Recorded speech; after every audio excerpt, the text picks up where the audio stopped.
Very, very good morning to all of you. Good morning and now let's take up next part. ठीक है. और जो वो provisions था ना हमारा 15% सरचार्ज वाला, लास्ट क्लास में भी कुछ बच्चे इसमें डाउट पूछ रहे थे, अभी डाउट है तो मैं उसके भी क्वेश्चन और करवा दूंगा आज. जो बच्चे हुए डाउट है वो भी ना रहे. हमें क्या, हम एक क्लास और लगा देंगे प्रैक्टिस पे. प्लस वो जो 15% वाला पार्ट था उसमें एक थोड़ी सी आपकी बार एक कंट्रोवर्सी ये भी थी कि भाई जो लॉन्ग टर्म कैप गेन है ना, नॉर्मल वाला 112 वाला, उस पर भी गवर्नमेंट ने 15% सरचार्ज की बात कही थी. तो वो क्लियर नहीं था वो 112A की बात करें कि दूसरे की बात करें. तो वो भी अब क्लियर हो गया फाइनेंस एक्ट में कि दूसरे वाला लॉन्ग टर्म है उस पर भी उन्होंने 15% का सरचार्ज कर दिया. वो मैं अभी आपको अलग से नोट करवा दूंगा. वो जो लॉन्ग टर्म हमने पहले क्या कहा था, long term 112A, short term 111A और डिविडेंड इनकम पे हाईएस्ट रेट कितना लगेगा सरचार्ज का, 15. लेकिन जो दूसरा लॉन्ग टर्म है जो 112 में आता है उसको भी अब इसमें कवर कर दिया, उस पर भी हाईएस्ट लगेगा 15. वो कंफ्यूजन क्या था, 3 साल पहले ये प्रोविजन लेके आए थे तो 3 साल से ये चला रहा था, तो अब की बार भी अंडरस्टूड है वही चलेगा. लेकिन उन्होंने खाली लॉन्ग टर्म बोला. तो लॉन्ग टर्म में किसी ने तो कहा जी लॉन्ग टर्म का तो मतलब दोनों होते हैं, किसी ने कहा लॉन्ग टर्म का मतलब एक होता है. तो वो फाइनेंस एक्ट में क्लियर हो गया कि दूसरे वाला लॉन्ग टर्म भी कवर कर दिया है. यानी 3 की बजाय 4 हो गए. तो मैं बुक में जहां पे ऐड करवाना एक ही वर्ड ऐड होगा एक जगह पे, बस वो मैं करवा दूंगा. उससे पहले जो हम कंपनी का कर रहे थे, पहले वो कंपनी वाला कंटिन्यू करते हैं. डोमेस्टिक कंपनी का किया था, भी फॉरेन कंपनी का करना, तो कंपनी वाला पार्ट पूरा हो जाएगा. कंपनी वाला पार्ट पूरा करके फिर मैं जहां पे नोट करवाना करवा दूंगा. ठीक है जी, लेट्स. अच्छा, जो टेस्ट है वो मैंने आपको बता ही दिया था, 11 तारीख से शुरू हो जाएंगे. वो लिंक आपको हमने सबको शेयर कर दिया है. आ गया होगा ना आपके पास या नहीं आया? नहीं, सारे बच्चों में शेयर कर दिया. तो शेयर हो तो गया, मैं एक बार पूछ लेता हूं. मुझे तो उन्होंने कहा मैंने शेयर कर दिया. किसी ने नहीं चेक किया? ग्रुप जो बना रखा हमने उस ग्रुप में नहीं शेयर. शेड्यूल ही तो कह रहा हूं. जो शेड्यूल हमने साइट पे डाला है उसका लिंक हमने शेयर कर दिया. तो वही तो मैं कह रहा हूं भाई. जैसे मान लो हमारी साइट पे इतने सारे आइकन है, आप कहां ढूंढोगे आप कि कहां पे दे रखा है. तो पर्टिकुलर वो आइकन है 41 है शायद, वो 41 निकाल के आपको शेयर कर दिया. अभी ये है टेस्ट हर संडे कौन कौन सा. तो वही तो मैं कह रहा हूं. और मैं क्या कह रहा था, हाँ वही ना, मतलब आपको पता लग जाए भाई इस संडे ये है, संडे है, संडे है, वो मालूम पड़ गया ना. बाकी सिलेबस तो जब टेस्ट होगा ना उससे 2 दिन पहले आएगा साइट पे, वहीं पे आएगा सिलेबस 2 दिन पहले. वैसे टेस्ट का तो मैंने भी उनको बता दिया, फर्स्ट चैप्टर आएगा, वो अभी अपलोड कर देंगे थोड़ी देर में. फर्स्ट चैप्टर बस ये हम आज फिनिश कर लेंगे. अगर प्रैक्टिस हम करेंगे तो कल फिनिश कर लेंगे ये वाला चैप्टर, सिर्फ फर्स्ट चैप्टर का. ठीक है, okay. Let's see now this part. Page number is 58. Page number 58 पर हमने क्वेश्चन नंबर 11 कर लिया था, है ना. डोमेस्टिक कंपनी का कर लिया था. रिपीट कर ले. डोमेस्टिक कंपनी का टैक्स रेट क्या लगेगा नॉर्मल इनकम का, 30%. बाकी 4 इनकम का तो सबका सेम ही है, वो रिपीट करने की जरूरत नहीं होती, सबका सेम ही है. अगर डिफरेंट होगा तो किसका, नॉर्मल इनकम का 30%. सरचार्ज अगर 100 लाख तक है तो 100 तक कुछ नहीं है, 100 से ज्यादा है तो 7 और 1000 से ज्यादा है तो 12. एचईसी तो जैसे सबका वैसे है, मार्जिन रिलीफ का सिस्टम सबका वैसे ही है. फिर एक और पार्ट था कि पिछले सालों में अगर आपकी टर्नओवर 400 करोड़ तक थी तो हम 13 ही 25 कर देंगे. वो गवर्नमेंट ने 3-4 साल पहले सिस्टम स्टार्ट किया था. तो जो पर्टिकुलर ईयर दिया था उन्होंने कहा था कि हर साल इसमें एक साल ऐड करते चले जाओ, क्योंकि आगे जाएंगे अगले साल ऐड हो जाएगा. तो पहले 1920 था, अब इस साल के लिए आ गया 2021. तो प्रीवियस ईयर चेक करना है कौन सा, 2021. मैंने बुक में करेक्शन करवा दिया था आपको. पहले 1920 था, अब यह 2021. इस साल की प्रीवियस ईयर, इस ईयर की टर्नओवर 400 करोड़ तक है तो फिर 22-23 का टैक्स का रेट लगेगा 25% नॉर्मल इनकम का. क्योंकि अगर ये प्रीवियस ईयर है तो इसकी रिटर्न फाइलिंग की डेट क्या आएगी, 31 अक्टूबर 21. तो जब ये साल आएगा तब तक इसकी रिटर्न फाइल हो चुकी होगी. रिटर्न फाइल में फिर ये पार्ट भी होता है, हम लेट भी फाइल कर सकते हैं, कोई कारण है तो लेट कर सकते हैं। वो मैक्सिमम असेसमेंट ईयर का एंड था, यानी वो यहां तक हो सकती है, यानी ये साल स्टार्ट होने से पहले खत्म हो जाएगा। इसको भी अब चेंज कर दिया है, इसको उन्होंने कर दिया कि रिटर्न फाइल आप मैक्सिमम यहां तक कर सकते हैं, इसके बाद हम रिटर्न फाइल नहीं करने देंगे आपको गलती हो गई है वहां से इस बीच में ठीक कर लो। अब उसको पहले 2 साल मिलते थे कि जैसे मान लो 31 अक्टूबर 21 है, ये साल खत्म हो गया 31/3/22, यहां से भी 1 साल और आगे मिलता था 31/3/23, यानी प्रीवियस ईयर के एंड से 2 साल, फिर चेंज करके 1 कर दिया, अब चोर चेंज कर दिया कि आपको रिटर्न टाइमली फाइल करनी है, गलती होगी तो फटाफट ठीक करो। गलती का मतलब तो ये होता है अभी गलती हुई तो 10 मिनट में पकड़ में आ जाएगा, वो गलती क्या, गलती की साल भर बाद गलती पकड़ रही है, साल भर पहले मेरे से गलती हुई थी, वो ऐसे कैसे हो जाएगा। तो वो खैर मैं फाइलिंग ऑफ रिटर्न का चैप्टर आएगा तब मैं आपको बताऊंगा। तो एनीवे वो कह रहे हैं भाई इस साल तक, जब ये साल स्टार्ट हुआ इससे पहले जिस साल का सारा काम पूरा हो गया उसका हो गया, 21-22 का नहीं हुआ क्योंकि उसका तो रिटर्न फाइलिंग का टाइम इसी साल में आ रहा है, तो इसकी टर्नओवर हम नहीं देखेंगे, हम इसकी देखेंगे। ठीक है, एक ये पार्ट था। तो 400 करोड़ तक है तो रेट लगेगा 25। फिर मैंने कहा था वो सब एग्जाम में नहीं आते, जस्ट वैसे उसके लिए। फिर एक पार्ट और था कि अगर आप सारे के सारे एग्जम्पशन डिडक्शन छोड़ने को तैयार हो तो फिर हम रेट आपका कितना लगाएंगे, 22%। फिर एक और पार्ट और था कि अगर आपने 1/10/19 से मैन्युफैक्चरिंग स्टार्ट किया इंडिया में तो रेट आपका लेगा 15%, एग्जम्पशन डिडक्शन आपको नहीं मिलेंगे। और ये अपने आप में मार्केट के हिसाब से बहुत बड़ा चेंज था, वो मैंने लास्ट क्लास में भी जल्दी जल्दी बोला, थोड़ा और आपको बता दूं। देखिए सिस्टम क्या है, जितनी टॉप कंपनीज थी पहले सब वेस्टर्न कंट्रीज की थी, अमेरिका, जापान, जर्मनी, फ्रांस, ये 4 कंट्री हैं जो टॉप के प्रोडक्ट बनाते हैं। अब होता क्या है, इनकी फैक्ट्री में एक वर्कर काम कर रहा है, थोड़ा सा स्किल्ड वर्कर है, बेटर वर्कर है, मान लो उसकी सैलरी में कुछ भी लिख देता हूं, $US है 20,000 रुपीज पर मंथ। अगर यही कंपनी इंडिया में सामान बनाए और ऐसा ही वर्कर ढूंढे तो उसकी सैलरी होगी $20,000 पर मंथ। अब आप देख लो $20,000 और 20,000 रुपीज कितना फर्क है। तो उस कंपनी को ये प्रोडक्ट इंडिया में बनाना बहुत सस्ता पड़ेगा। सारे के सारे एम्प्लॉइज को डॉलर्स में पेमेंट कर रहे हैं, जितने डॉलर दे रहे हो उतने रुपीज दे दो, काम चल जाएगा। एक चार्ट अकाउंटेंट अगर सीए करके अमेरिका में जाएगा, उसको $50,000 पर मंथ मिल रहे हैं, तो वही काम वही चार्ट अकाउंटेंट इंडिया में $50,000 पर मंथ में कर देगा, ये बात पक्की है। और डॉलर का रेट आपको पता ही है, 80 टाइम्स का फर्क है, 80 टाइम्स का। तो ये सारी कंपनीज ने कहा अपने अपने बिजनेस यहां करो बंद वेस्टर्न कंट्रीज में, और चलो ऐसे कंट्री में जहां पे पॉपुलेशन बहुत है और लोग तैयार है काम के लिए, मैन पावर की कोई कमी नहीं, और हम 1/80th पार्ट में काम करवा लेंगे। तो वो 2 कंट्री 2 ही बसते हैं, एक चाइना और एक इंडिया। पॉपुलेशन खूब है, पब्लिक काम करने को तैयार है मिनिमम रेट पे, तो उनका we have to choose one, India और चाइना। इंडिया में डेमोक्रेसी है, जिस किसी वर्कर को जरा सा कुछ कह दिया सब स्ट्राइक कर देंगे, हड़ताल कर देंगे, धरना देंगे, बाहर बैठ जाएंगे, काम नहीं करेंगे और गवर्नमेंट कुछ नहीं कर पाएगी। और चाइना के अंदर ना हड़ताल अलाउड है, ना धरना अलाउड है, ना गवर्नमेंट के अगेंस्ट बोलना अलाउड है, कुछ ही नहीं। बात जो गवर्नमेंट ने कह दिया चुपचाप काम करो, किसी की हिम्मत ही नहीं, हड़ताल करना अलाउड ही नहीं है वहां, बोलना ही अलाउड नहीं, हड़ताल तो बहुत बात की बात है। तो इसलिए वो सारे के सारे कहां चले गए, चाइना, और वहां से प्रोडक्ट बना बना के बेचते हैं। जब वो प्रोडक्ट बनाते हैं तो उस कंट्री को टैक्स मिलता है, इनकम में भी टैक्स मिलेगा, मैन्युफैक्चरिंग में टैक्स मिलेगा। चाइना के तो मजे आ गए, दुनिया भर का टैक्स जो वेस्टर्न कंट्रीज का था वो चाइना को चला गया। अब मोदी जी ने दिमाग लगाया कि क्या किया जाए भाई, इसको कुछ करना पड़ेगा।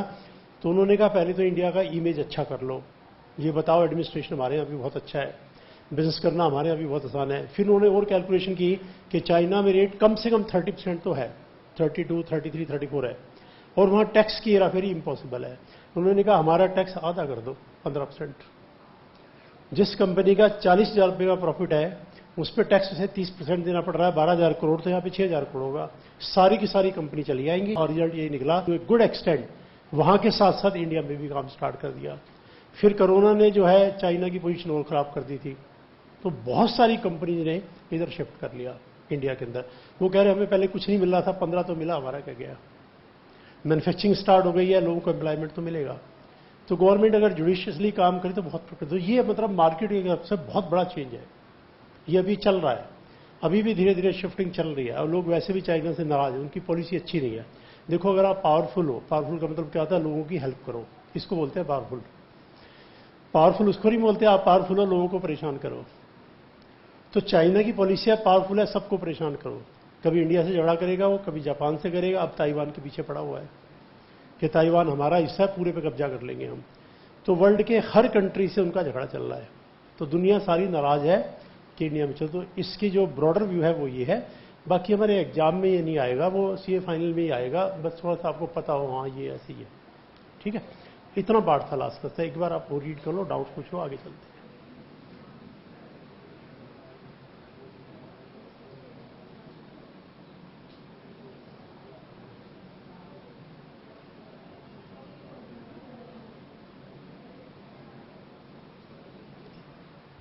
हाँ जी, यहां तक पहले आप डाउट पूछिए, पिछली क्लास तक का पार्ट, फिर हम फोन कंपनी को स्टार्ट करते हैं। फोन कंपनी का सिस्टम यही है, बस जो नॉर्मल इनकम है उसका रेट ज्यादा है, 40% होता है नॉर्मल इनकम पे, सरचार्ज उनका कम है। रीजन क्या भी बात कर लेंगे। यहां तक पहले किसको डाउट है देख लो, कोई भी कंफ्यूजन कोई डाउट है तो देख लीजिए। हाँ जी बोलो, हाँ जी। सर कंपनी के केस में रिबेट मिलती है और वो 2.5 लाख वाली एग्जामिशन जो होती है 2.5 लाख वाली एग्जामिशन में क्या बात की थी कि भाई एक ह्यूमन बीइंग को हम कहें भी बेचारा गरीब आदमी है, याद आ रहा है, तो बात बनती है। कंपनी को कहीं बेचारी गरीब कंपनी डायलॉग छोड़ दो, तो कंसेप्ट उसमें नहीं है। रिबेट का जब हमने रीड किया था 87A, अगर आपने रीड किया पहली लाइन में क्या लिखा था, it is allowed only to individual and that too resident. तो किसी और का मतलब ही नहीं है। जो कंसेशन गवर्नमेंट के होते हैं मोस्टली किसके लिए होते हैं, ह्यूमन बीइंग के लिए होते हैं। इनको कंसेशन किसी और टाइप के मिलते हैं, इनके भी कंसेशन है किसी और टाइप के हैं कि जी आप 1000 लोगों को एम्प्लॉयमेंट दो, इतना बेनिफिट हम आपको देंगे। आप 10,000 लोगों को एम्प्लॉयमेंट दो, जैसे मैंने एक एग्जांपल बीच में बोला था सेक्शन 80 JJAA, उस टाइप के कंसेशन है, अलग टाइप के, वो बाद में आएंगे। इनके डिफरेंट टाइप के कंसेशन है। ये ह्यूमन बींग वाले हैं, 2.5 लाख तो छोड़ दिया, चलो 5 लाख तक का टैक्स माफ कर दिया, ये इनके नहीं है, ना कंपनी के ना पार्टनरशिप के। ठीक है, और देखो डाउट्स यहाँ तक इतने पार्ट थे, कल डाउट। अब देखते हैं फोन कंपनी को। Question number 12, page number 59। Write a note on taxability of income of foreign company. Long term capital gains are taxable 20, short term 1 15, LTC 112 10, 1 lakh छोड़ के कैजुअल इनकम 30, बाकी सब इनकम ये चेंज है। Normal income 40। क्यों क्यों भाई, तुम तो दूसरे कंट्री से आए हो, हमारे कंट्री में काम कर रहे हो, पैसा अर्न कर करके ले जा रहे हो, निकालो टैक्स 40%। सरचार्ज कम है, surcharge shall be applicable 2%, provide total income exceeding 100 lakh but it is up to 1000 lakh. 5% provide total income exceeding 1000 lakh. Margin relief जैसे सबको मिलता है वैसे मिलेगा, HST जैसे लगता है वैसे लगेगा, डिडक्शन जैसे होते हैं वैसे होगी। एक बार रीड कर लो तो मैं रीजन बताता हूं आपको, 40% क्यों, 2% 5% क्यों।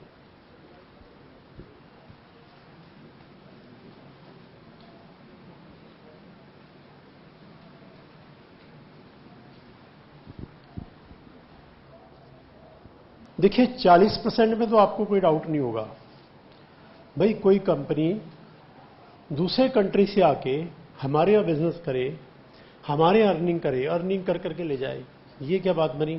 तो उससे भाई हमारे लोगों से हम 30 लेते हैं, आप थोड़ा सा ज्यादा देते हो, 40% ठीक हो गया। लेकिन सरचार्ज कम क्यों कर दिया, सरचार्ज भी तो ज्यादा होना चाहिए इनका। तो ये फोन कंपनी जो है, इन्होंने ये कहा कि भाई सरचार्ज किस बात का। हमने कहा ये इस बात का, कंट्री का कोई एबनॉर्मल एक्सपेंडिचर हो, किसी कंट्री से वॉर हो जाए, नेचुरल कैलेमिटी हो, तो फोन कंपनीज का कहना है भी आपके कंट्री में प्रॉब्लम है तो आपके कंट्री के लोग कंट्रीब्यूट करेंगे ना, फॉरेनर क्यों कंट्रीब्यूट करेंगे, तो उनकी मर्जी करे ना करे। राइट जो है आपका बनता है, ड्यूटी आपके सिटीजन्स की बनती है, तो हमारा बीच में बनता नहीं है कुछ। तो गवर्नमेंट ने कहा वैसे बात आपकी ठीक है, चलो आप ऐसा करो थोड़ा सा कम दे देना, और क्या है, दो तो आप भी थोड़ा कम कर दो। कितना कम कर दिया, 2% एंड 5%। वैसे कंपनी का 7 एंड 12। तो इस तरह से सरचार्ज इनका कम है और टैक्स का रेट इनका ज्यादा है। रीड करके देखिए।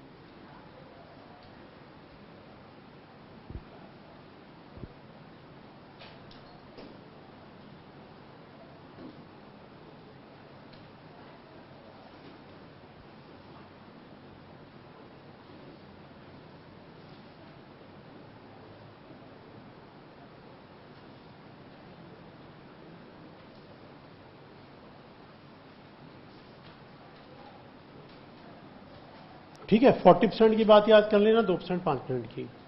जहां तक एग्जाम की बात है ये आपको याद करना है, लेकिन पूरी बात फोन कंपनीज इंडिया में कैसे काम करती हैं, फोन कंपनीज इंडिया में काम ही क्यों करती है, एक पर्सन का बिजनेस करने का तरीका क्या होता है, तो वो भी थोड़ा सा मैं अभी आपको आइडिया देता हूं कि क्या मतलब है, इसका एग्जैक्ट मीनिंग क्या है रियल लाइफ में, क्यों ये इंडिया में काम कर रहे हैं, क्यों इतना टैक्स देने को तैयार है। और फिर आगे एक चैप्टर आएगा रेजिडेंशियल स्टेटस का, उसमें ये सब काम आएगा।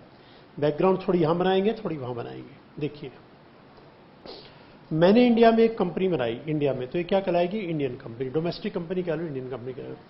तो मेरा टारगेट क्या है, मैं किन को सामान अपना बेचना चाहता हूं। मैं चाह रहा हूं कि मैंने पीतमपुरा में फैक्ट्री लगाई है छोटी सी मेरे घर में, तो पीतमपुरा के लोग मुझसे सामान खरीद लें। मेरी इंटेंशन इतनी है। पीतमपुरा के लोगों को अप्रोच करता रहूंगा, घर घर जाके सेल्समैन लगा दूंगा, भी बेच के आओ। पीतमपुरा वालों ने खरीदा और कहा भी बहुत ही बढ़िया प्रोडक्ट है, तो कमाल है। अब अगला टारगेट मेरा क्या है, अगला टारगेट मेरा यह है कि आसपास के 5-10 किलोमीटर और कवर कर लो भाई। लोगों ने कहा ये तो बहुत ही बढ़िया है, तो अगला टारगेट क्या है, भाई पूरी दिल्ली कवर कर लो। तो एक दिन में नहीं होता ये, आप देख लो कितना टाइम लगेगा।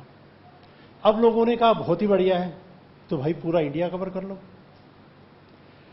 लेकिन मैं इसको अब शिफ्ट करके ले जाता हूं अमेरिका में। अमेरिका का वो पर्सन था और कवर करते करते अमेरिका को कवर कर लिया उसने। अब अमेरिका की पॉपुलेशन है 32 करोड़, 32 करोड़ की पॉपुलेशन है, तो प्रोडक्ट मैक्सिमम उतना ही बना सकता है जितने 32 करोड़ लोग खरीद ले, और हम 130 करोड़ हैं। तो उसके माइंड में हमेशा, वर्ल्ड का कोई कंट्री हो, उसके माइंड में इंडिया पहले आएगा। सबसे बड़ी मार्केट तो ये रही भाई। जर्मनी की पॉपुलेशन 7 करोड़, फ्रांस की 7 करोड़, रशिया की 14 करोड़, और बनाते सारे टॉप के प्रोडक्ट यही है। सारे वर्ल्ड के टॉप के प्रोडक्ट ये बनाते हैं, क्योंकि इनके पास जो ब्रेन है उनका कोई मुकाबला नहीं है। तो ये जो मर्जी प्रोडक्ट बना लें, बिकेगा कहां, इंडिया में। तो चाइना में भी तो बिक सकता है, but Chinese government is very clever. किसी प्रोडक्ट को चाइना में घुसने नहीं देते। वो कहते हैं प्रोडक्ट बेचने नहीं देंगे, आ जाओ बना लो, यहां बना के बेचो। वही मोदी जी ने कहा मेक इन इंडिया हम भी नहीं खरीदते। गवर्नमेंट भी तो बहुत सामान खरीदती है। उन्होंने कहा पब्लिक को तो नहीं रोक सकते, लेकिन गवर्नमेंट नहीं खरीदेगी। जिसको बेचना है यहां आओ, बनाओ और हमें बेचो, हम ले लेंगे। यहां हमारे लोगों को एम्प्लॉयमेंट दो, टैक्स दो हमें, फिर हम ले लेंगे। प्लस हमारे लोगों को टेक्नोलॉजी सिखाओ, कल को वो अपने आप बनाएंगे प्रोडक्ट। तो चाइना स्टार्टिंग से बहुत क्लेवर है।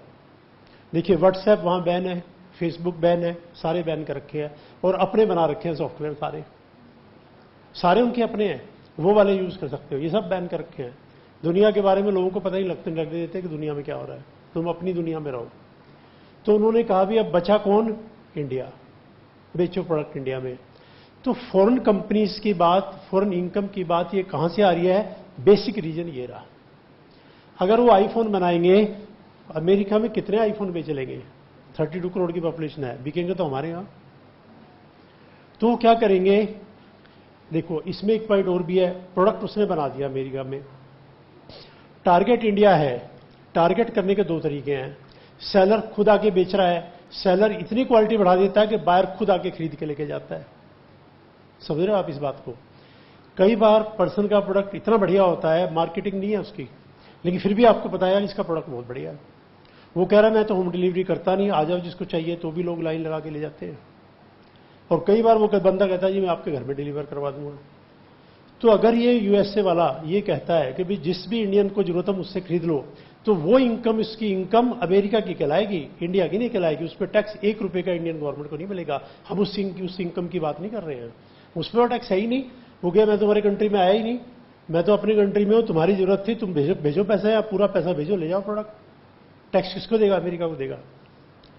दूसरी situation, let's see iPhone starting में इंडिया में 5000 लोगों ने खरीदा, तो इस कंपनी को पता लग गया भी इंडिया में स्कोप है, हम यहां बैठे रहेंगे, 5000 बिकेगा, क्यों ना जाके इंडिया में ही शोरूम खोल लो। तो 5000 का क्या पता 50000 बिक जाए। अब वो आगे इंडिया में शोरूम खोल लिया। अब इस इनकम की हम बात कर रहे हैं, इस पे गवर्नमेंट से 40% निकालो। हमारे रिसोर्सेज यूज कर रहे हो, हमारी कंट्री में आ गए तुम, this income is called your income accruing arising in India, you are a phone company, हमें 40% चाहिए। अब इन्होंने एक शोरूम खोला, फिर उन्होंने 20 शोरूम खोल दिया, पूरा इंडिया कवर कर दिया। अब उस सारी इनकम में फिर तो 40%। इन्होंने कहा मैन्युफैक्चरिंग भी इंडिया में करो, सस्ता पड़ेगा। अमेरिका से मैन्युफैक्चर करके लाएंगे इंडिया में, वो 1 लाख का पड़ेगा, इंडिया में बैठ के मैन्युफैक्चर कर लो 10,000 का पड़ेगा। तो उन्होंने मैन्युफैक्चरिंग यूनिट यहां लगा दिए। तो ये फोन कंपनी सारी इंडिया में कैसे आई? इस तरह से 1 बाय 1 एक एक स्टेप के अंदर आई है। फिर उन्होंने यहां पे आगे अपने अपने यूनिट लगा दिए। तो उस सारी इनकम पे तो बीच में फिर चार्ट अकाउंटेंट का रोल आ गया। सीए ने कहा हमारे पास टेक्निक है, आप इंडिया में सब कुछ करो, कोई 40% नहीं, हम आपका 30% में काम चला देंगे। कैसे? आपकी जो कंपनी है मेन अमेरिका में, उसको वही रहने दो, इंडिया में नई कंपनी बना लो, उसी नाम से बना लो। ये कौन सी कंपनी कहलाएगी? Indian company. इसके सारे शेयर कौन होल्ड कर ले? Foreign company. उसकी सब्सिडरी बन जाएगी, है तो सेपरेट कंपनी ना। और रेट कितना लेगा? 30%। तो आज की डेट में सारी फोन कंपनीज ने इंडिया में कंपनी बना रखी है, 40% सिर्फ क्लासरूम के लिए, रियल लाइफ में कोई नहीं देता। जैसे पेप्सी है, पेप्सी ने इंडिया में बना रखी है, पेप्सी को इंडिया होल्डिंग प्राइवेट लिमिटेड है, पब्लिक इंडियन लोगों को शेयर देते ही नहीं है, सारे शेयर अपने पास हैं। और टैक्स देने के बाद सारा प्रॉफिट ट्रांसफर कर देते हैं पूरा, कि जी हमारी मेन जो पेरेंट कंपनी है वो शेयर होल्डर है, तो शेयर होल्डर को डिविडेंड मिलेगा, सारा वहां जाएगा। तो ये कंपनीज क्या कर रही हैं? पूरा इंडिया से फायदा उठाते हैं। देखो मार्केट तो हम है, लेकिन टैक्स देने के नाम पे इतना रोते हैं कि पूछो मत। इतना बेवकूफ बनाते हैं पूरी गवर्नमेंट को, पब्लिक को, टैक्स के नाम पे इंडियन गवर्नमेंट को देने को तैयार नहीं है। जहां बिल्कुल ही वे आउट नहीं है वो टैक्स ही देते हैं।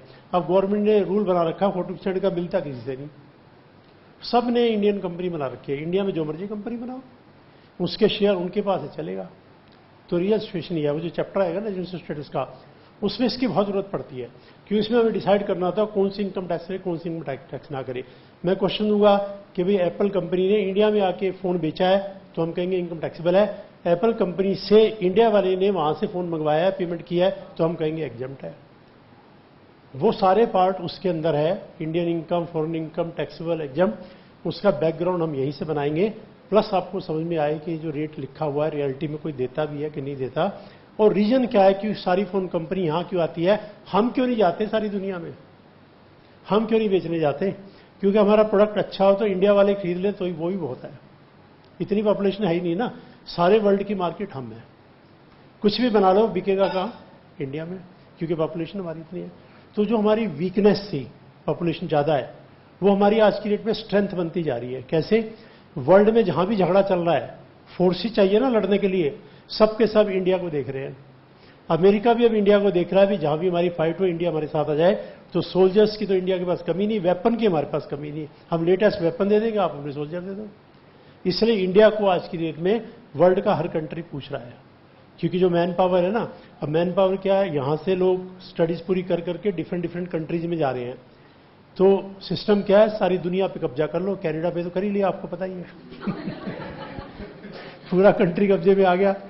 जब पॉपुलेशन बढ़ जाएगी तो क्या होगा, वहां पे इलेक्शन में ही पार्टिसिपेट करेंगे। करीब करीब 32 लाख इंडियंस है अमेरिका में।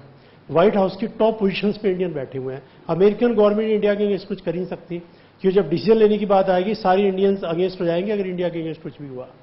व्हाइट हाउस में दिवाली इंडिया से ही बढ़िया बनती है। तो ये हम स्ट्रेंथ भी बना सकते हैं। तो एनीवे, अब आप रीड कर लो, जिसको डाउट है पूछिए।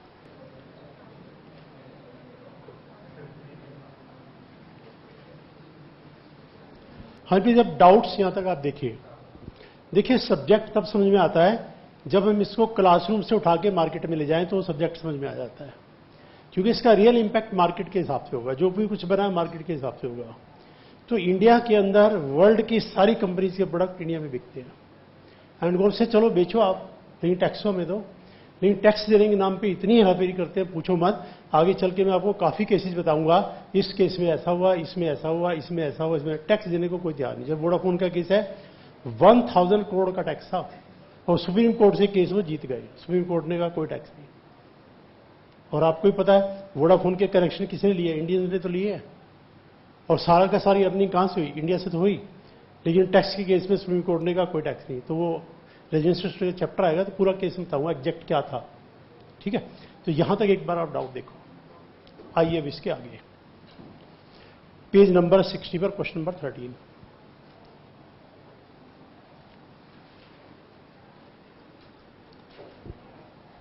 Explain meaning of domestic company.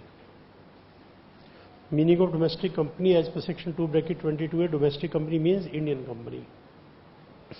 or any other company which in respect of income liable tax under this act has made prescribed arrangements for the declaration and payment within India of the dividends payable out of such income. Prescribed arrangement for declaration payment of dividend within India, Rule 27. The arrangements referred to in section 194-236 to be made by company for declaration payment of dividend including dividend preference shares within India shall be as follows. The share register of the company for all the shareholders shall be regularly maintained at its principal place of business within India in respect of any assessment year from date not later than first day of the April. The general meeting for the passing of the accounts of the previous year relevant to the assessment year and for declaring any dividend in respect thereof shall be held only at a place within India. Dividend declared, if any, shall be payable only within India to all the shareholders. If any foreign company is complied with all the above conditions, it will be considered domestic company, otherwise it is foreign company. एक बार रफली read कर लो, मैं नहीं बताता हूँ आपको.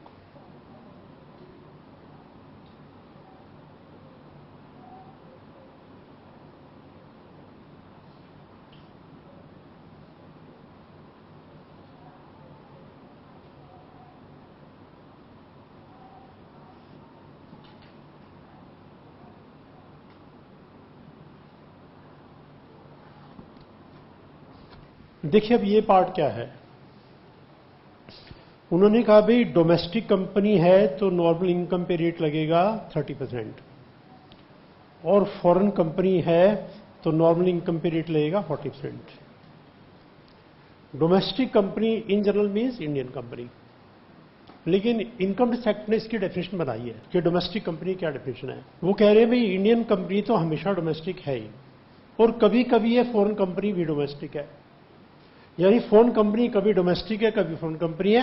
Indian company is always domestic. वो तो इंडिया में बनी है, इंडियन कंपनी है. तो हमने कहा बात समझ में नहीं आई. उन्होंने कहा बात ये है, अगर कोई फोन कंपनी हमारी 3 कंडीशन है पूरी कर दे तो हम उसे फोन कंपनी नहीं कहेंगे, हम उसे डोमेस्टिक कंपनी कहेंगे. 3 कंडीशन कौन सी? नंबर 1, जो शेयर होल्डर का रजिस्टर होता है, जो सबसे इंपॉर्टेंट डॉक्यूमेंट है, वो इस फोन कंपनी का इंडिया में रहना चाहिए. इंडिया में जो भी इसका प्रिंसिपल प्लेस ऑफ बिजनेस है थ्रू आउट द ईयर वहां अवेलेबल होना चाहिए. The most important document India में होना चाहिए, जो कि इन जनरल बहुत मुश्किल है, नहीं होगा. नंबर 2, जो एनुअल जनरल मीटिंग है जिसमें डिविडेंड डिक्लेयर होते हैं, वो मीटिंग इंडिया में होनी चाहिए इसकी. नंबर 3, जो चेक देंगे, चेक का पेमेंट इंडिया में होना चाहिए, यानी वो इंडिया के अंदर अकाउंट है उसमें डिपॉजिट होगा, इंडिया के बाहर वाले में नहीं. 3 कंडीशन हमारी पूरी कर दो. जो तीनों कंडीशन पूरी कर देगी वो कंपनी फोन कंपनी डोमेस्टिक है. और इन तीनों कंडीशन पूरी करने को हम बोलते हैं the company has made prescribed arrangement for declaration and distribution of dividend in India. और ये बात कहां लिखी हुई है? रूल 27 में लिखी हुई है. दोबारा सुन लीजिएगा. डोमेस्टिक कंपनी, इंडियन कंपनी तो डोमेस्टिक है ही, कोई कंडीशन पूरी. मुझे कोई कहे जी साबित करो कि तुम इंडियन हो, मैं क्या साबित करूं? मेरा बर्थ यहां का है, मैं रहता यहां हूं, मैं तो इंडियन ही हूं. कोई फॉरेनर आ गया, क्या फॉरेनर कभी कोई इंडियन बन सकता है? बन सकता है, बन सकता है. What about Sonia Gandhi? बताइए, इंडियन है कि फॉरेनर है? जब कोई फॉरेनर बहुत ज्यादा इंडिया में रहेगा, बहुत ज्यादा इन्वॉल्व हो जाएगा, then he will be equivalent to an Indian person. This is what the government says. Foreign company, तुम्हारा इन्वॉल्वमेंट हमारी कंट्री में बहुत ज्यादा हो गया, हम तुम्हें फॉरेन नहीं कहेंगे, हम तुम्हें डोमेस्टिक कहेंगे. जो हमारा बनना चाहे बन जाए, अगर तुम हमारे बन गए तो हम तुम्हें पराया नहीं कहेंगे. तो हम डोमेस्टिक कंपनी ने जी कैसे बने हम आपका? जी सारी इंपॉर्टेंट आइटम इंडिया के बाहर से उठा के आ ले आओ. सारी इंपॉर्टेंट कौन सी? शेयर होल्डर का रजिस्टर लाओ, एनुअल जनरल मीटिंग यहां करो, डिविडेंड यहां दो, जो कि इम्पॉसिबल है. कोई फोन कंपनी कंडीशन पूरी नहीं कर सकती, लेकिन आप कर दोगे तो हम आपको फॉरेन नहीं कहेंगे, एट पार भी डोमेस्टिक कर देंगे. ऐसे ह्यूमन बीइंग का भी है. मान लो कोई फॉरेनर 25 सालों से इंडिया में रह रहा है और इंडिया की सिटीजनशिप के लिए भी सारी कंडीशन पूरी कर दी, सिटीजनशिप भी मिल गई, अब उसको फॉरेनर कौन कहेगा? कहना बनता नहीं है, जबरदस्ती कोई कुछ भी कह दे. तो ये कंडीशन जो बताई है ना 3, ये पॉसिबल ही नहीं है, पूरी हो ही नहीं पाएंगी. और कर देंगे तो फिर फॉरेन कंपनी क्या करेगी? वो तो इंडियन कंपनी होगी. सब कुछ इसका आ गया. देखो annual general meeting, you understand, आप कंपनी लॉ स्टडी कर रहे हो, सबसे इंपॉर्टेंट मीटिंग होती है, सब कुछ इसी में होता है.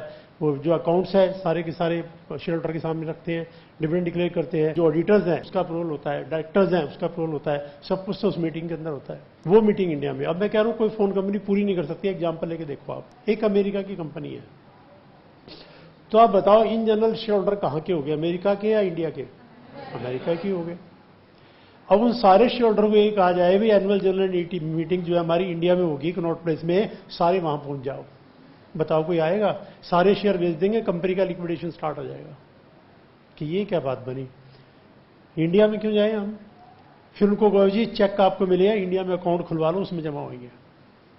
पॉसिबल ही नहीं है, बट यहां लिखा हुआ है, तो आप भी लिख देना। अगर आपसे कोई पूछे definition of domestic company, Indian company is always domestic, foreign can become domestic provided it is complied with the 3 condition given under rule 27। एक बार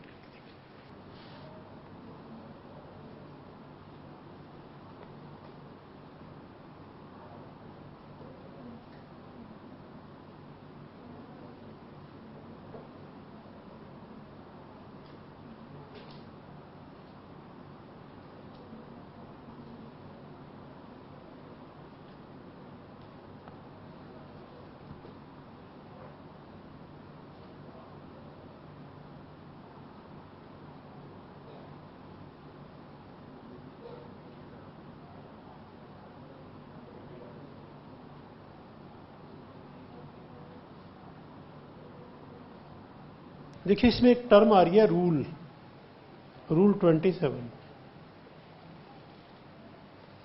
और ऊपर सेक्शन आ रहा है 2 ब्रैकेट 22A।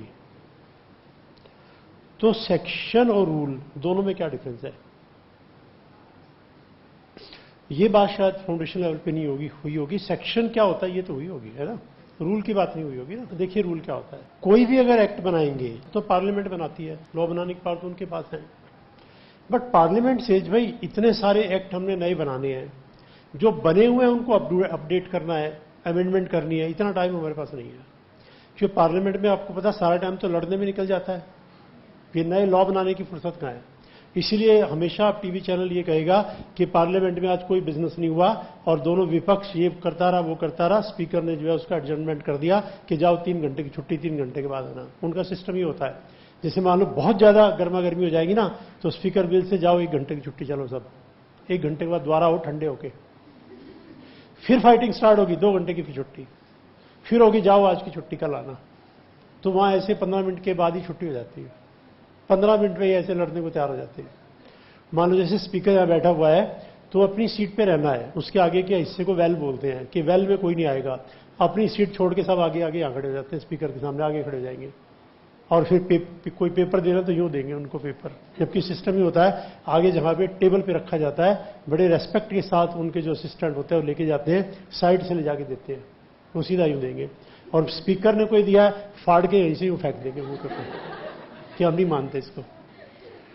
तो पार्लियामेंट से इतने सारे एक्ट बनाने हैं, ये सब काम कौन करेगा भाई? हमारे बस की बात तो है नहीं, फिर कौन करेगा? तो सिस्टम ये बना लिया उन्होंने कि भाई जिस भी चीज से रिलेटेड लॉ है उसकी जो टॉप मोस्ट इंडिया की अथॉरिटी होगी, पार्लियामेंट अपनी पावर उनको दे देती है कि चलो भाई तुम लॉ बनाओ। वो भी लॉ ऐसी है जैसे हमारा है, लेकिन आपका बनाया लॉ एक्ट नहीं कहलाएगा, फिर तो लोगों को समझ में नहीं आएगा। आपका बनाया लॉ रूल कहलाएगा, हमारा बनाया लॉ एक्ट कहलाएगा। और एक्ट के अंदर पैराग्राफ को क्या बोलेंगे? सेक्शन, और इसके अंदर रूल ही बोलेंगे, rule number 1, rule number 2, rule number 3, वो रूल कहलाएंगे। तो यहां पर जो भी सेक्शन है, हर सेक्शन से रिलेटेड कोई ना कोई रूल जरूर होता है। कंपनी लॉ में भी ऐसा है, कंपनीज में अगर आप स्टडी करोगे आगे देखना, अभी सेक्शन आ रही है तो रूल आएंगे, बहुत सारे रूल। जैसे ये पार्ट है इनकम टैक्स एक्ट, ये तो किसने दिया हमें? पार्लियामेंट ने। और ये जो पार्ट है ये इनकम टैक्स रूल, जितना लॉ हुआ उससे ज्यादा ये है, ये पार्लियामेंट ने नहीं दिया, ये पार्लियामेंट से अथॉरिटी लेके किसी ने बनाया है। अब पार्लियामेंट से अथॉरिटी लेके मैं कह रहा हूं जो भी उस फील्ड की टॉप मोस्ट अथॉरिटी है, तो top most authority income tax की कौन सी है? उसका नाम है central board of direct taxes. ये टॉप मोस्ट अथॉरिटी है, देखिए central board of direct taxes. Taxation के मामले में इंडिया की top most authority popularly called CBDT. आजकल इसका नाम टीवी में बहुत आ रहा है, सीबीडीटी। सीबीडीटी ने ये कहा, सीबीडीटी ने ये कहा, सीबीडीटी जो इनकम टैक्स रेट वगैरह होती है ना, उसमें बोलते हैं ये ऐसा हुआ, वो हुआ, वो हुआ, वो क्या? हमारा क्या मतलब है? सीबीडीटी के अंडर है तो सीबीडीटी से बात कर लो, सीबीडीटी को क्लैरिफाई करेगी, सीबीडीटी का जो चेयरमैन है वो क्लैरिफाई करेगा। तो इंडिया के अंदर इनकम टैक्स को इंप्लीमेंट करने का पूरा सिस्टम किसके पास है? सीबीडीटी के पास है। इनका ऑफिस कहां है? North block. फाइनेंस मिनिस्ट्री के अंदर ही है, नॉर्थ ब्लॉक में फाइनेंस मिनिस्ट्री है, वहीं पर सीबीडीटी है। इसके मेंबर और चेयरमैन सब लोग वहीं बैठते हैं। फाइनेंस मिनिस्टर ये लगातार कॉन्स्टेंट टच में होते हैं। अगर फाइनेंस मिनिस्टर को कुछ भी करवाना है, डायरेक्ट कुछ नहीं करवा सकते, इनके चेयरमैन को बुलाएंगे, उनको इंस्ट्रक्शन देंगे, और ये फिर आगे पूरे इंडिया के अंदर जो इनके चीफ कमिश्नर्स है, असिस्टेंट कमिश्नर, उनको फटाफट इंस्ट्रक्शन देंगे और वो फटाफट इसको इंप्लीमेंट करेंगे। मान लो अगर कहीं किसी के यहाँ छापा डलवाना है तो सीबीडीटी के चेयरमैन को बुलाएंगे, चुपचाप फाइनेंस मिनिस्टर, उनको इशारा करेंगे कि भाई इसको देख लेना तुम, बस इतना है। राइटिंग में नहीं देंगे छापा मारो, और चेयरमैन कहेगा जी मैडम हम समझ के हम देख लेंगे अपने आप। उसके बाद देखो अगले दिन पूरे इंडिया में जितने भी प्लेसेज हो गए सब जगह इकट्ठा छापा पड़ जाएगा कि उसके 50 प्लेसेस पर इनकम डिपार्टमेंट ने रेड किया, 100 प्लेसेस पर कितने ऑफिसर इन्वॉल्व है, 400 ऑफिसर इन्वॉल्व है, 800 ऑफिसर इन्वॉल्व है, क्योंकि उनको तो फटाफट रेड करके 2 घंटे 4 घंटे में सब कुछ लेके निकलना होता है, वरना वो जो रेड मूवी में देखा था ना वही हो जाएगा। पब्लिक आ जाती है ना, कि स्पोर्टर आ जाते हैं कि बाहर निकल के दिखाओ तुम्हें, तो वो जो रेड मूवी में दिखाया था वो तो एक्चुअल स्टोरी थी, वही दिखाई है उन्होंने। एक्चुअल स्टोरी में ऐसा हुआ था, उसको फाइट करने के लिए और लोग बहुत आ जाते हैं। तो एनीवे सीबीडीटी, तो पार्लियामेंट पावर किसको देती है, सीबीडीटी को। फिर सीबीडीटी आगे जो लॉ बनाएगी वो क्या कहलाएगा, रूल कहलाएगा। ठीक है, तो रूल 27 किसने बनाया, सीबीडीटी ने। तो पार्लियामेंट ने क्या कहा सीबीडीटी को कि भाई किस फॉरेन कंपनी को डोमेस्टिक गए, हमें तो समझ में नहीं आ रहा, तुम एक्सपर्ट हो फील्ड के, तुम बताओ। तो इन्होंने कहा जी हम बता रहे हैं 3 कंडीशन जो पूरी कर देगी उसको मान लेंगे डोमेस्टिक कंपनी, क्योंकि उनको पता है 3 कंडीशन पूरी करना आसान नहीं है। तो सारा का सारा पार्ट हमारा एक्ट और रूल से भरा हुआ है। हर जगह सेक्शन आएंगे, रूल आएंगे, सेक्शन आएंगे, रूल आएंगे, सारे सेक्शन याद करने आपको, सारे रूल याद करने साथ साथ, वो साथ साथ याद करने पड़ेंगे, जितने हो जाएंगे। ठीक है, ठीक है, आप रीड करके देख लो।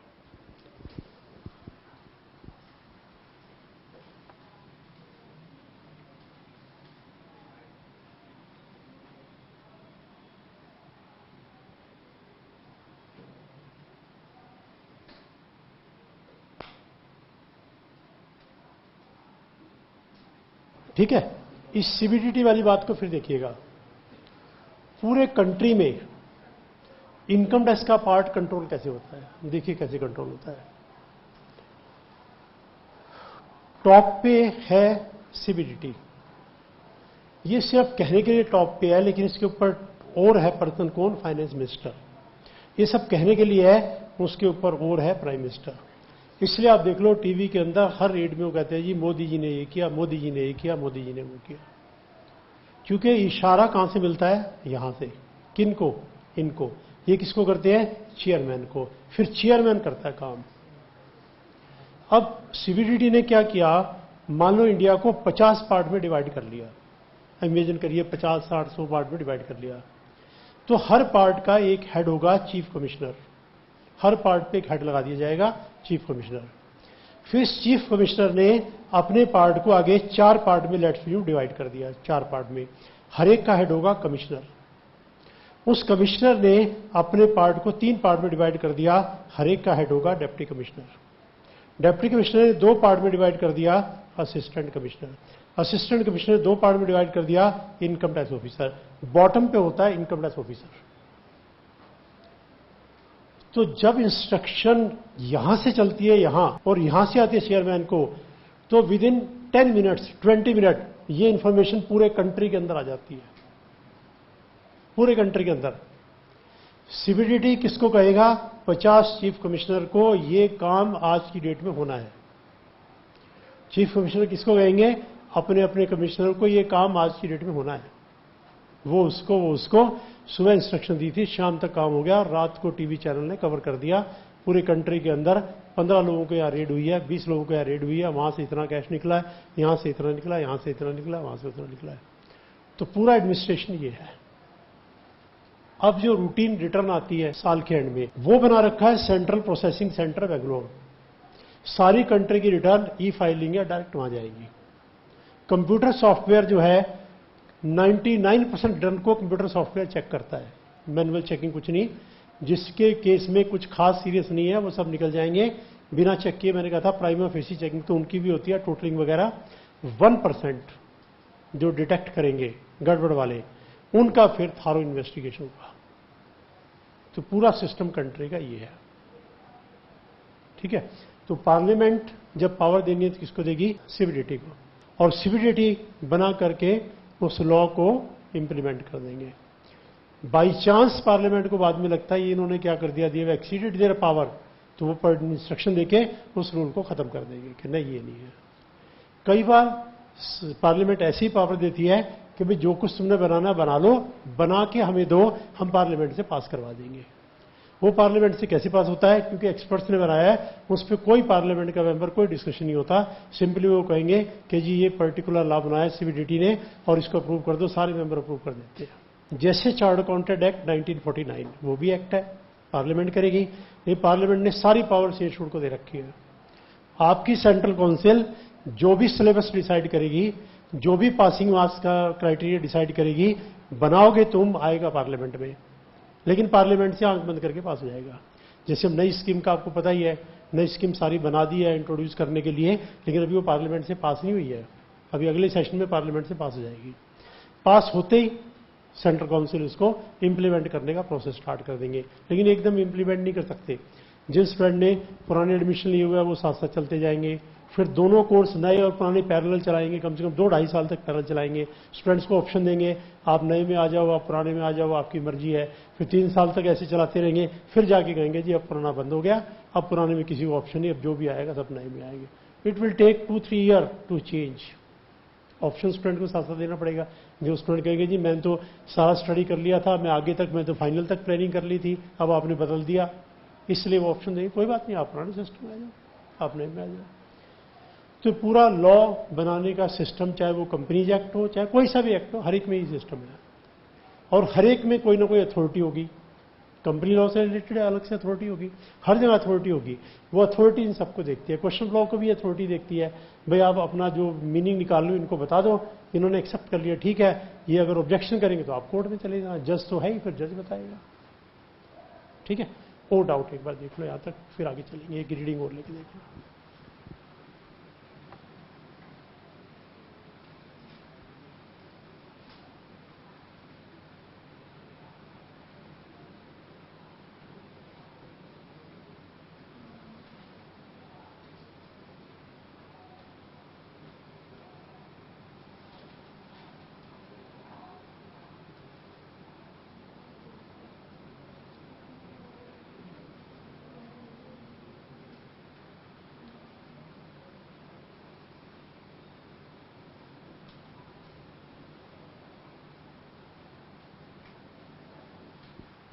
ठीक है, यहां तक पहले जिसको डाउट है पूछे, फिर आगे चलेंगे। हाँ जी,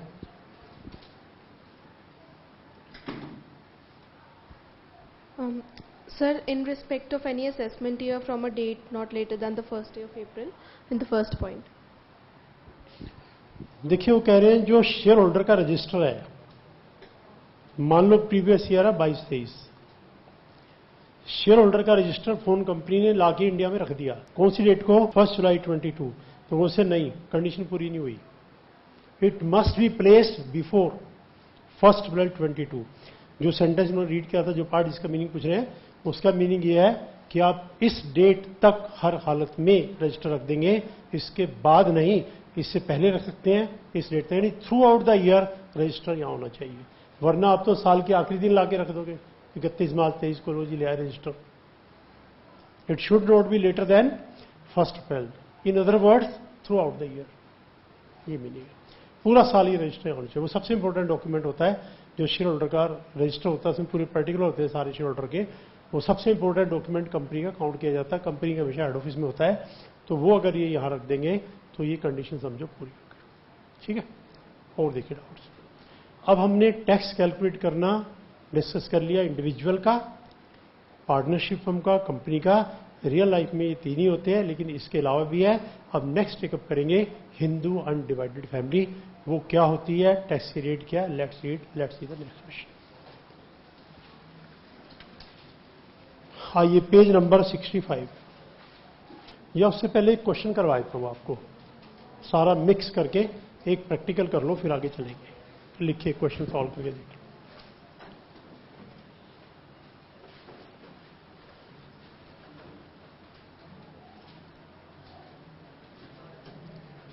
Mr. X says,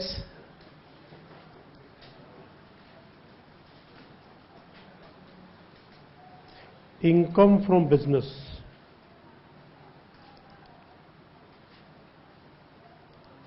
rupees 300 lakhs.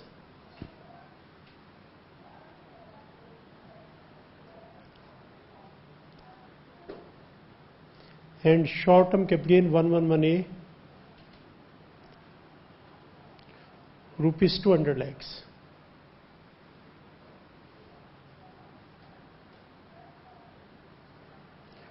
Compute income and tax.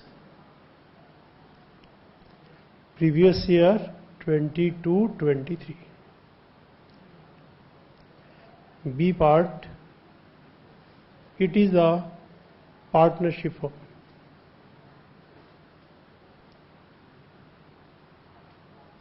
C part, it is a domestic company. D part, it is a foreign company. ठीक है, चारों पार्ट में सॉल्व कर लीजिए.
भाई क्या हुआ, गलत हो गया? शॉर्ट टर्म तो 15% पे टैक्स करेंगे, और ये इसमें अब ये ठीक है, तो ठीक करने के बाद चलेगा। अच्छा आगे नहीं होगा ना, कोई बात नहीं, किसी और के पास है तो बता दो।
हाँ ये करेक्ट है यहां तक?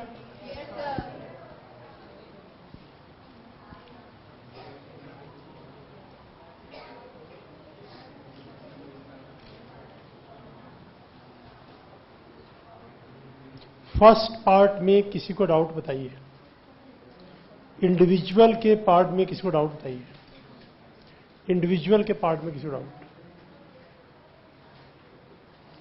उसके बाद हमने इसको माना पार्टनरशिप फॉर्म। चलो पार्टनरशिप फॉर्म वाला पार्ट किसके पास है? आप पहले आए हो? चलो फिर दोनों ही आए हो, फिर आप आए।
हाँ भी इतना पार्ट क्लियर?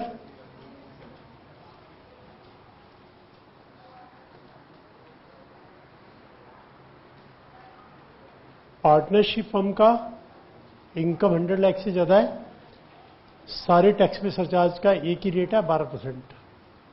तो पार्टनरशिप फर्म का सरचार्ज में कोई प्रॉब्लम नहीं है, 12% लग जाएगा। एचईसी तो वो है ही। वो इंडिविजुअल में ही प्रॉब्लम है, सरचार्ज का क्या रेट लगाना है। इनका तो फिक्स है, कंपनी का भी फिक्स है। हाँ जी करेक्ट? किसी को डाउट? चलिए कंपनी का चेक करते हैं, कंपनी का कर दो। Let's in our domestic company.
हाँ जी, करेक्ट यहां तक।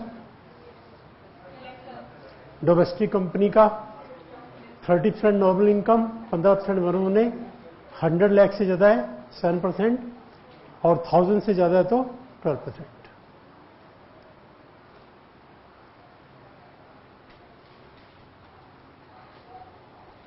किसी को डाउट प्लीज देखिए।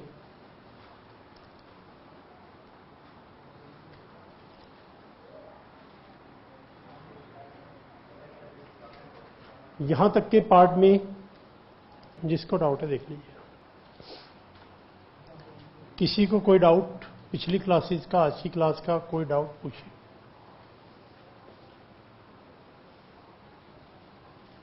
ठीक है, चलें आगे। Foreign company, let's see foreign company.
हाँ, इज करेक्ट यहां तक।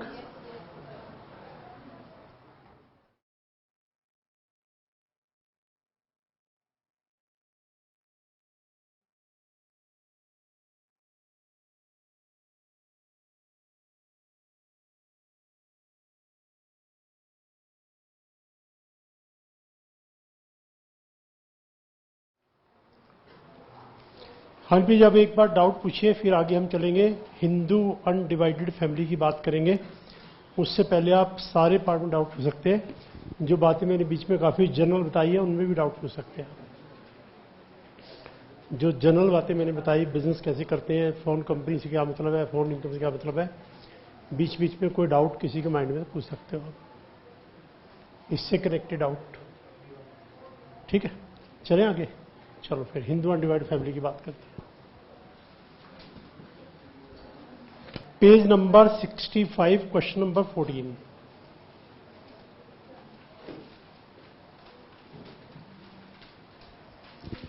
Write an automatic taxability of Hindu undivided family. Hindu undivided family means any family which is Hindu by religion and its senior most male member is called Karta. Karta is responsible for control management of HUF. Parental property, business, etc. issued by Karta shall be considered to be common property. Tax rate shall be given below. Normal income of HUF shall be computed at the normal rate given below. Total income up to 250 nil, next 255, next 520, balance 30. Slab rate of senior citizen not applicable to HUF even if age of Karta its member is exceeding 60 years or 80 years. Surcharge shall be applicable 10% total income exceeded 50 lakh up to 100, 15% total income exceeded 100 lakh up to 200 lakh, 25% exceeded 200 up to 500, 37 if exceeded 500. Surcharge 25-37 shall be applicable only for total income excluding long-term cap, short-term cap gain and long-term cap gain and dividend income exceeding 200 lakh or 500 lakh.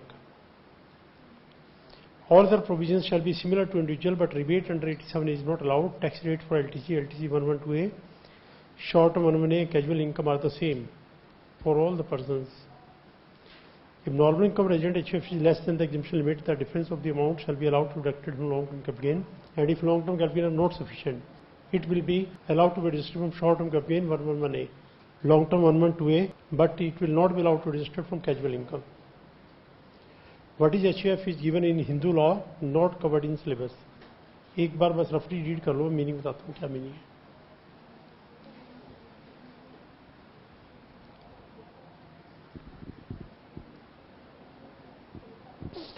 देखो, Hindu undivided family का tax निकालने का system और जो individual का tax निकालने का system है लगभग 99% सेम है. इंडिविजुअल का हम डिस्कस कर चुके हैं, तो इसमें से 99% पार्ट तो आप समझते जाएंगे. टैक्स कैसे निकालना है समझना पड़ेगा. व्हाट इज HUF, ये इनकम टैक्स एक्ट में लिखा ही नहीं हुआ, ये लिखा हुआ हिंदू लॉ में, और हमारे सिलेबस में ये नहीं है व्हाट इज HUF. ये है HUF की ये इनकम टैक्स निकालो, लेकिन मैं आपको बताऊंगा व्हाट इज HUF. पहले तो वही समझना पड़ेगा. तो लेट्स फर्स्ट अंडरस्टैंड HUF से मतलब क्या है. देखिए, एक फैमिली है, उसमें पर्सन मिस्टर एक्स है, उसके फादर है, मदर है, ब्रदर है, सिस्टर है, मिसिज एक्स है, सन एंड डॉटर है. Let's fume one family. जरूरी नहीं इतने मेंबर हो, कम भी हो सकते, ज्यादा भी. और इसका रिलीजन है हिंदू. रिलीजन हिंदू होना जरूरी है, तब ये कहलाएगी हिंदू अनडिवाइडेड फैमिली. मोहम्मडन्स नहीं होने चाहिए, क्रिश्चियंस नहीं होने चाहिए, सिर्फ हिंदू लॉ पे लगता है, हिंदूज पे एक्ट लगता है, हिंदू लॉ. तो any Hindu family is called Hindu undivided family. यानी आपकी हमारी सबकी फैमिली क्या है, HUF है. जनरल मीनिंग में बता रहा हूं, जो हिंदू लॉ में दिया हुआ है. ये इसी रिलीजन पे लगता है और किसी रिलीजन पे नहीं लगता है.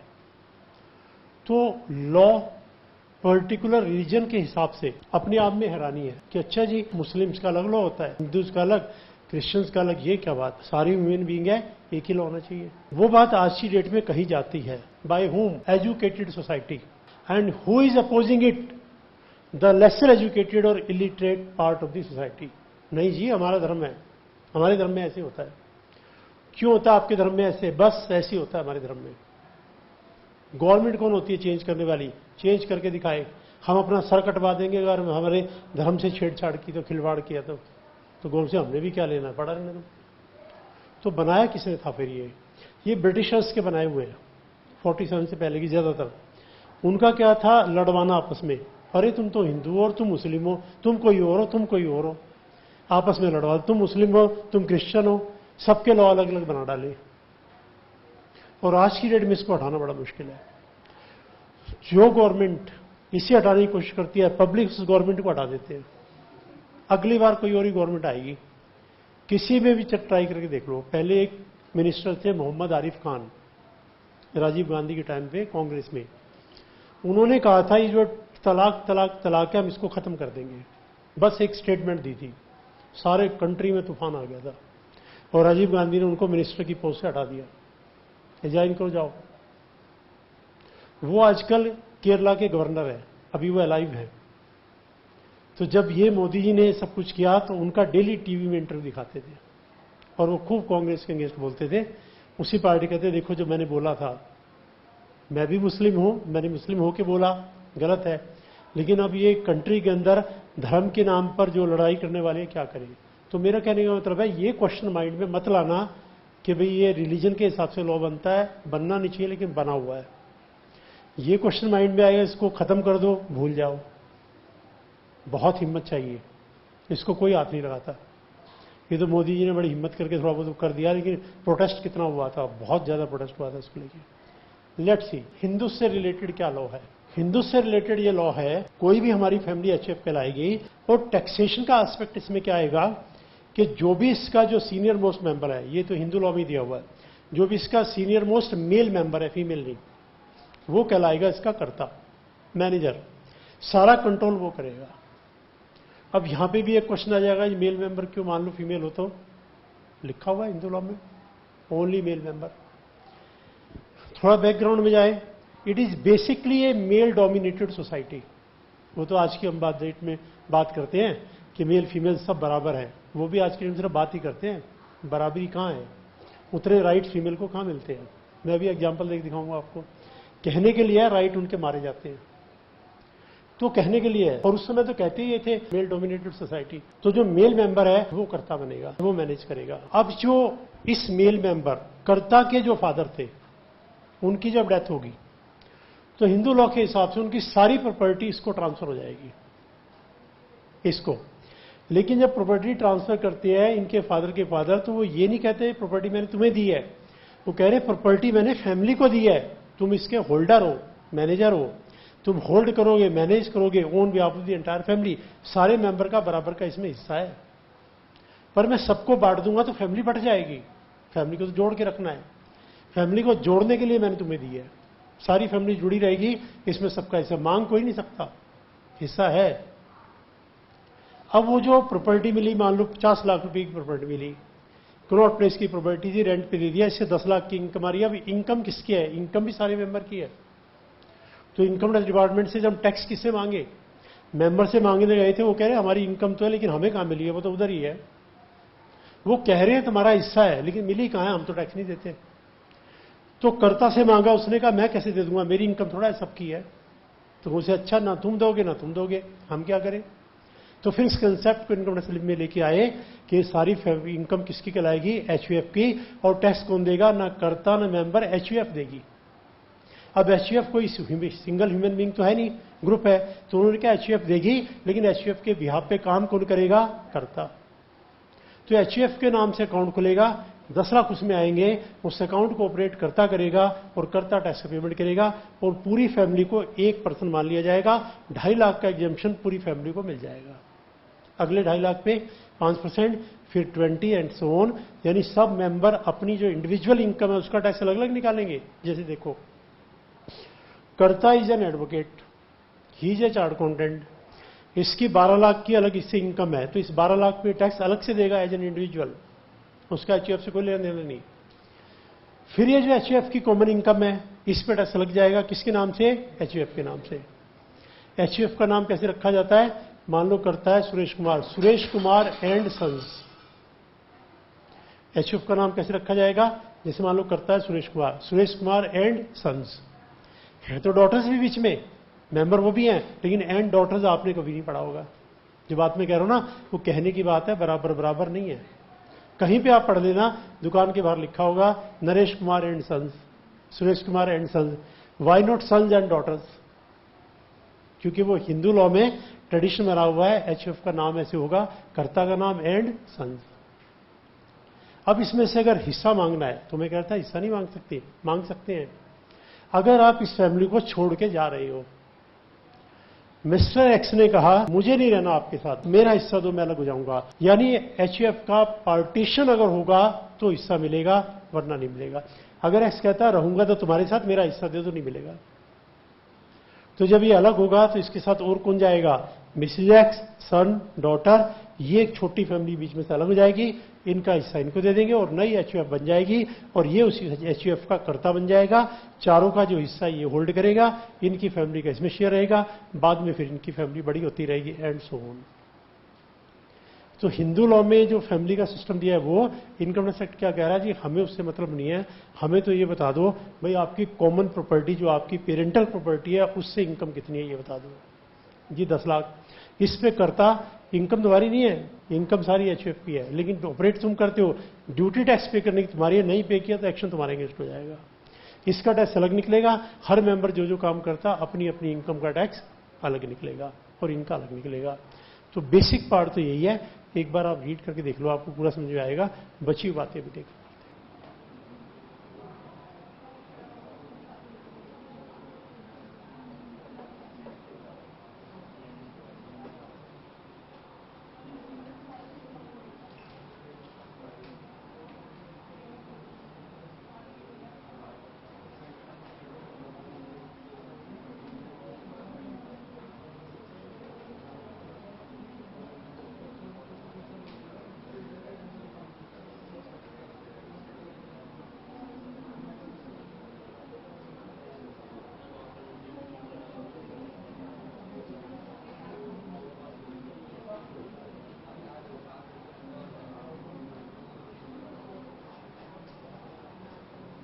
देखिए मेरी द्वारा देखिएगा, कोई भी हिंदू फैमिली हो वो कहलाएगी क्या?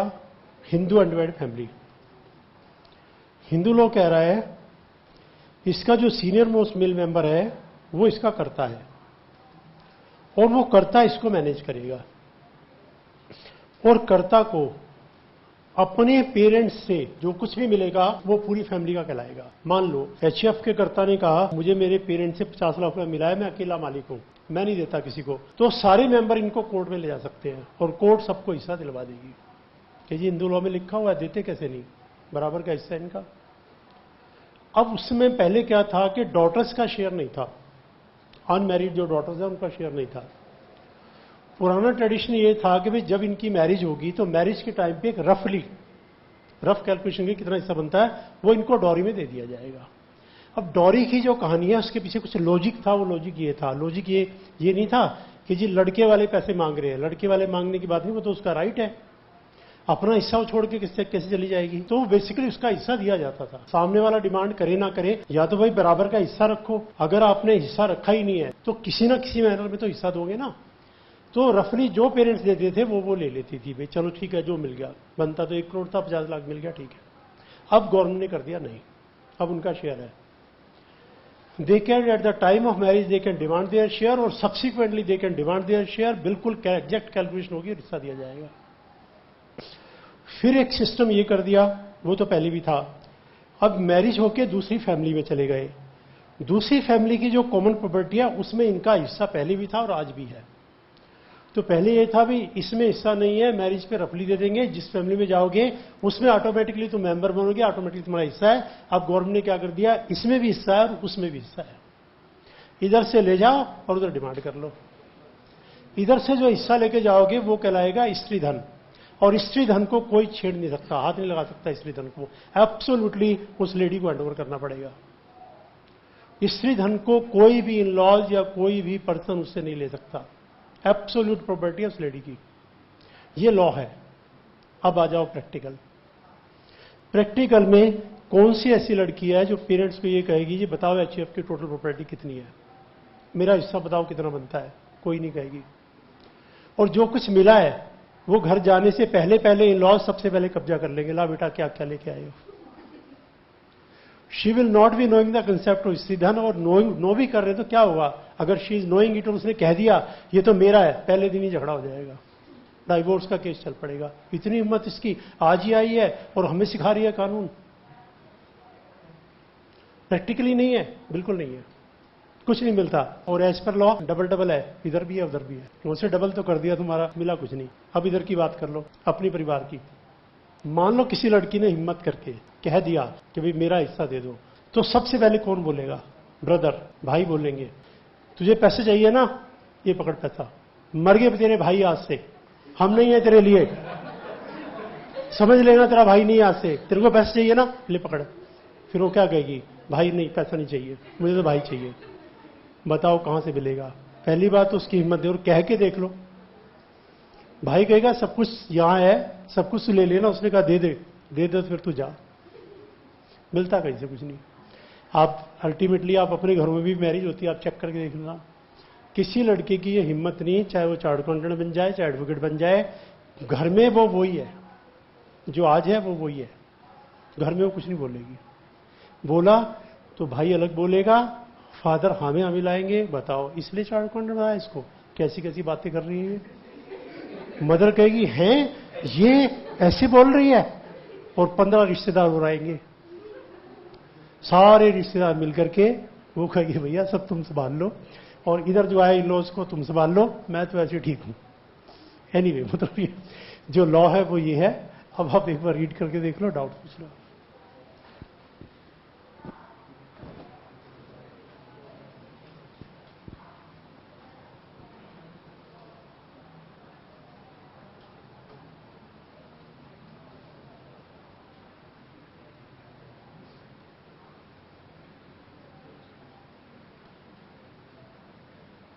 अब देखो इसमें टैक्स कैसे निकालेंगे, नीचे एग्जाम्पल दे रखा है ना, क्वेश्चन नंबर 15 के ऊपर देखो एग्जाम्पल।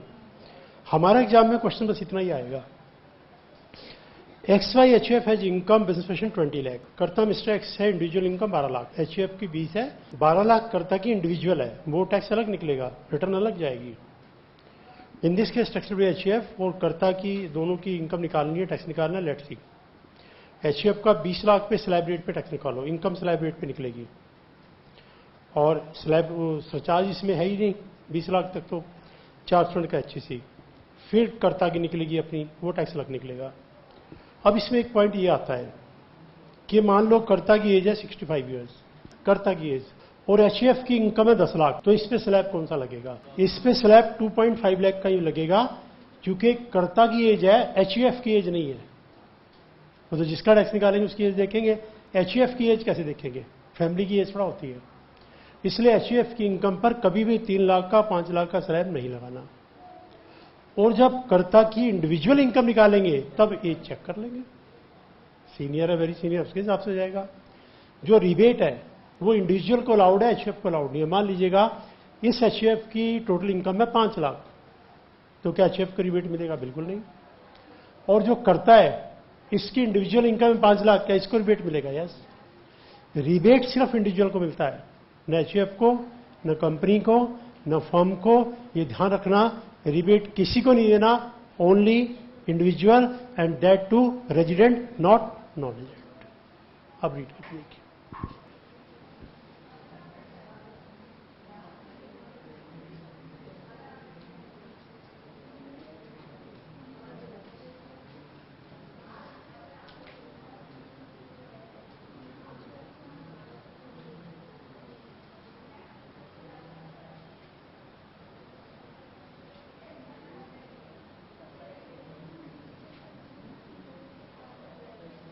देखिए, HUF से रिलेटेड कभी कोई क्वेश्चन एग्जाम में नहीं आया है। एग्जाम में क्वेश्चन 90% इंडिविजुअल का ही आएगा, पार्टनरशिप हम कंपनी का भी नहीं आएगा, वो भी हमारे सिलेबस में नहीं है, तो जस्ट यहाँ लिखा हुआ है, वी मस्ट नो इट। लेकिन एग्जाम में क्वेश्चन आपको इंडिविजुअल का मिलेगा, इंडिविजुअल का एस्पेक्ट, पार्टनरशिप फर्म का भी नहीं मिलेगा, कंपनी का भी नहीं मिलेगा। बस उन्होंने रेट ही दिया है, ज्यादा पार्टनरशिप फर्म कंपनी को लेकर स्ट्रेस नहीं किया, स्ट्रेस किया सिर्फ इंडिविजुअल पे, HUF पर भी। बट वी मस्ट नो कि प्रोविजन क्या है। तो आप चाहे इंडिविजुअल का कोई डाउट है, कंपनी का, पार्टनरशिप फर्म का, फोन कंपनी का, डोमेस्टिक कंपनी का, HUF का, जिसको जो क्वेश्चन पूछना पूछिए। यहां तक कोई डाउट किसी के माइंड में? हाँ जी, यहां तक जिसको डाउट है पूछिए। हाँ जी,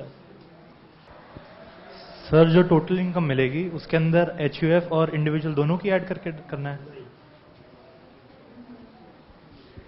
ये कह रहे हैं टोटल इनकम के लिए इंडिविजुअल और HUF दोनों की इनकम को मिलाना है।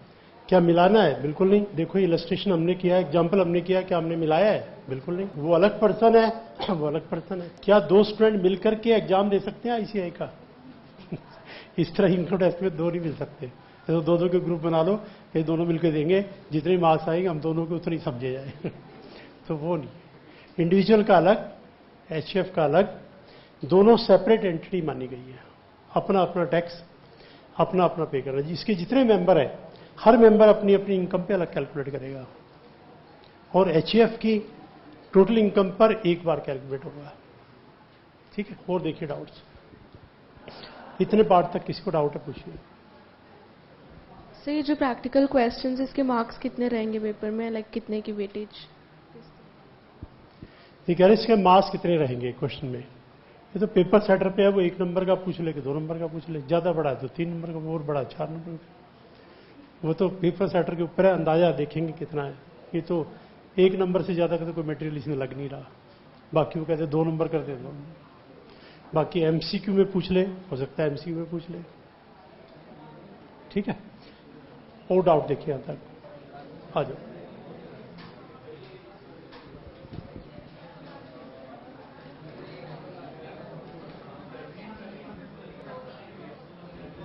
Sir, long term capital gain 112 में 37% और 25% लग सकता है सरचार्ज? नॉर्मल ये कह रहे हैं लॉन्ग टर्म 112A में। 112 का तो मैंने बता दिया ना आपको कि वो एक कंट्रोवर्सी थी, मैं अभी बताऊंगा आपको, क्लियर करूंगा। अभी बोला था मैं। देखिए, पहले वो पार्ट भी लाइए, क्लियर कर देता हूं। देखिए, आप निकालिए पेज नंबर, ये पेज नंबर 50 निकाल लीजिएगा।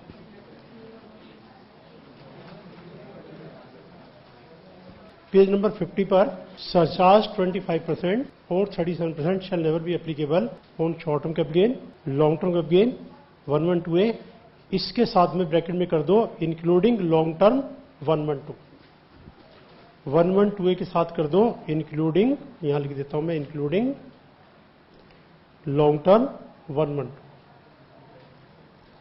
ये वाला पार्ट है जो क्लास के बिगनिंग में बता रहा था मैं, इंक्लूडिंग लॉन्ग टर्म 112। ये पार्ट बिगनिंग में बता रहा था ना कि 3 साल पहले ये अमेंडमेंट आया था, तो 3 साल पहले कहा गया था लॉन्ग टर्म 112A, नॉट 112।